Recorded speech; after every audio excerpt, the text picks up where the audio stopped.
Hello అండి. ఒకసారి fish fry ఇలా ట్రై చేయండి. ఆయిల్ తక్కువగా ఉంటుంది. అలాగే టేస్ట్ కూడా చాలా బాగుంటుంది.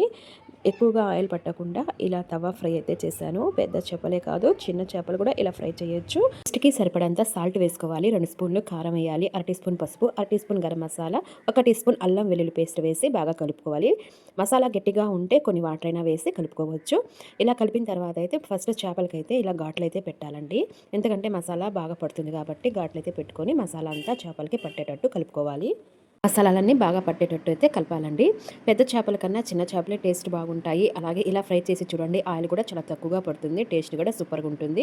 ఇలా అయితే మొత్తం కలిపేసి మూత అయితే పెట్టేసాను. ఒక 10 నిమిషాల దాకా అయితే మూత పెట్టి పక్కన పెట్టేయాలి. ఫ్రిడ్జ్‌లో అయినా పెట్టొచ్చండి. ఒక 10 నిమిషాల దాకా ఫ్రిడ్జ్‌లో అయినా పెట్టొచ్చు. ఇంకా ఫ్రిడ్జ్‌లో పెడితే టేస్ట్ చాలా బాగుంటుంది. మసాలాలన్నీ పట్టి ఇప్పుడైతే స్టవ్ ఆన్ చేసి ప్యాన్ పెట్టి 2 స్పూన్ల ఆయిల్ అయితే వేసాను. ఆయిల్ అలా స్ప్రెడ్ చేసేసి ఇంకా చేపలైతే వేస్తున్నానండి.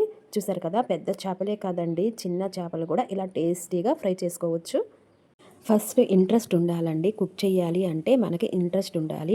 అలా ఇంట్రెస్ట్‌గా చేశామంటే చెడిపోకుండా టేస్టీగా ఉంటుంది. అలా కాకుండా మనకి ఏదో ఆలోచనలతో వంట చేశామంటే ఉప్పైనా, కారమైనా ఏదో ఒకటి ఎక్కువగా, తక్కువగా పడుతూ ఉంటాయి. అలా కాకుండా మనకు ఫస్ట్ వంట చెయ్యాలి అంటే ఇంట్రెస్ట్ వచ్చేసేయాలి.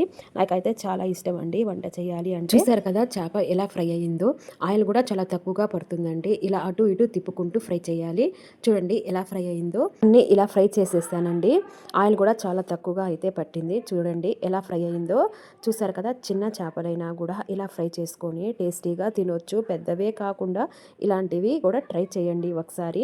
మా ఇంట్లో అయితే ఇలా ఫ్రై చేస్తే అందరూ చాలా ఇష్టంగా అయితే తింటారండి. అందుకని నేను ఇలా అయితే ట్రై చేశాను. టేస్ట్ అయితే సూపర్‌గా ఉందండి. ఒకసారి ట్రై చేసి చూడండి. టేస్ట్ ఎలా ఉందో కామెంట్ అయితే చేయండి.